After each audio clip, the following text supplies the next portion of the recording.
इस वीडियो में हम चर्चा करेंगे मेधावी के questions. Doctor APJ Abdul Kalam द्वारा लिखी गई इस किताब का नाम है ignited mind, discovery of India. ये किताब लिखी गई है पंडित जवाहरलाल नेहरू के द्वारा। इसमें भारत के इतिहास के बारे में चर्चा की गई है। नेक्स्ट है माई एक्सपेरिमेंट विद ट्रुथ। ये लिखी गई है बापू के द्वारा, यानी कि ये बापू की जीवनी है, ऑटोबायोग्राफी है, जिसमें बापू ने बताया हुआ है उनके जन्म से लेके उनके अंतिम समय तक उनके कैसे विचार थे, क्या क्या उनके साथ हुआ। बहुत ही फेमस सीरीज है हैरी पॉटर सीरीज। हो सकता है कई बच्चों के घर में ये वाली किताब हो भी सही। इसके राइटर का नाम पूछा जा सकता है, इसका नाम है J.C. राउलिंग। ये बहुत ही फेमस स्टैचू है और भारत का सबसे ऊंचा स्टैचू है ये, न केवल भारत का अपितु विश्व का। इसका नाम है स्टैचू ऑफ यूनिटी और ये कहाँ पर है? गुजरात में है और ये सरदार वल्लभ भाई पटेल की प्रतिमा है। और अगर मैं इसकी हाइट की बात करूं तो इसकी जो ऊंचाई है बेटा, ये 182 मीटर है। और इसके पीछे जो नदी आपको दिखेगी ये है नर्मदा नदी। और यहीं पर है एक बहुत ही फेमस बांध, सरदार सरोवर बांध, जो इन्हीं के नाम पर ही आधारित है, जो कि नर्मदा नदी पर बना है। नेक्स्ट हम बात करते हैं इस साल के IPL के विजेता टीम की, और वो है चेन्नई सुपर किंग। कई बार पेपर में ये पूछा जा सकता है। इस चित्र में आपको गणतंत्र दिवस की झांकी दिख रही होगी। और इस साल का जो गणतंत्र दिवस है, हमने 75वां गणतंत्र दिवस मनाया था और उसमें जो मुख्य अतिथि थे वो थे फ्रांस के राष्ट्रपति ई मैक्रोन। और कौन सी झांकी को सर्वोत्तम उत्कृष्ट पुरस्कार मिला है? ये है मिनिस्ट्री ऑफ कल्चर को, जिसमें भारत के गणतंत्र के बारे में और वुमेन एम्पावरमेंट के बारे में बताया गया है। नेक्स्ट है नाइटिंगेल ऑफ इंडिया, भारत कोकिला। ये है सरोजिनी नायडू और इन्होंने भारत के स्वतंत्रता संग्राम की लड़ाई में भी बहुत ही बढ़ चढ़कर भाग लिया है।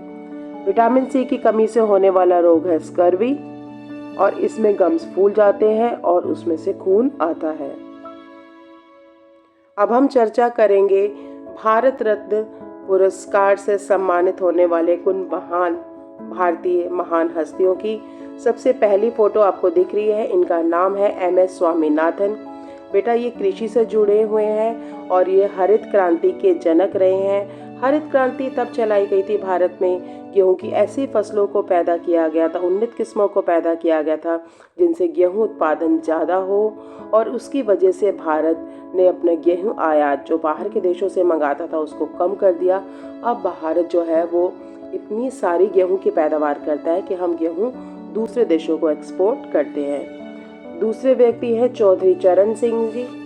ये भी कृषि से जुड़े हुए हैं और इनका जन्मदिन 23 दिसंबर हर साल किसान दिवस के रूप में मनाया जाता है।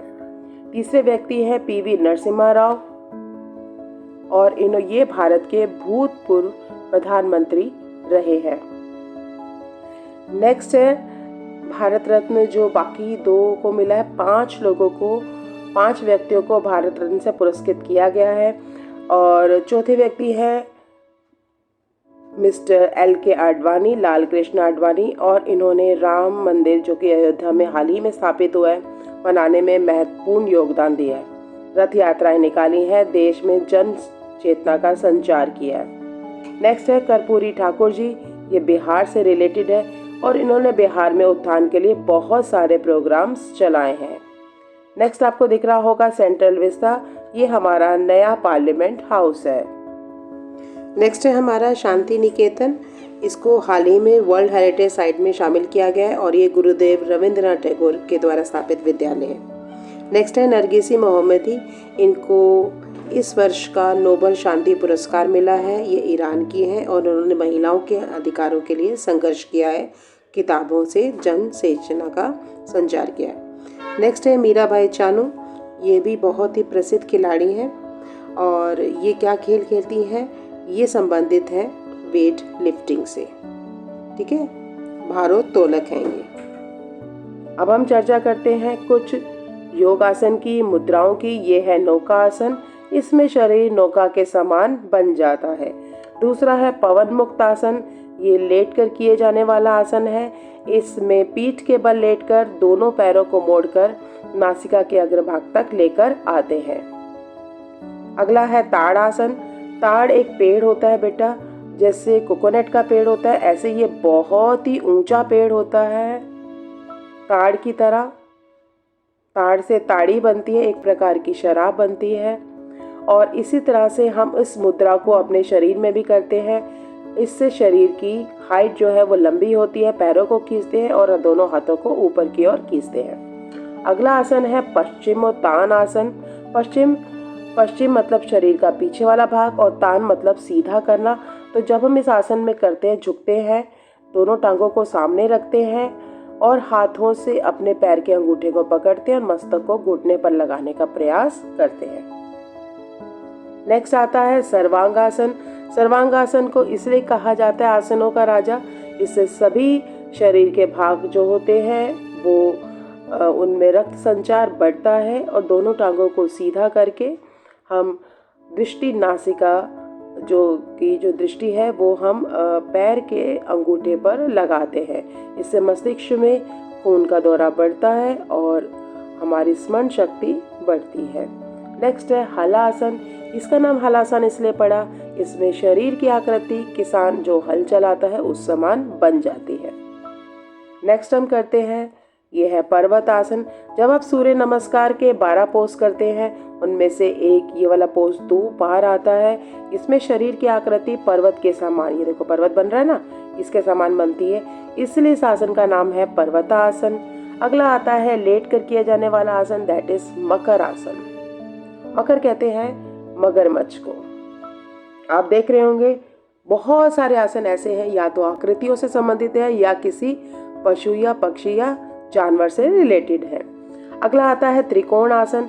त्रिकोण आसन क्यों कहते हैं? इसमें शरीर को झुकाया जाता है सामने की ओर से और ये त्रिकोणनुमा संरचना ट्रायंगल शेप में बनती है।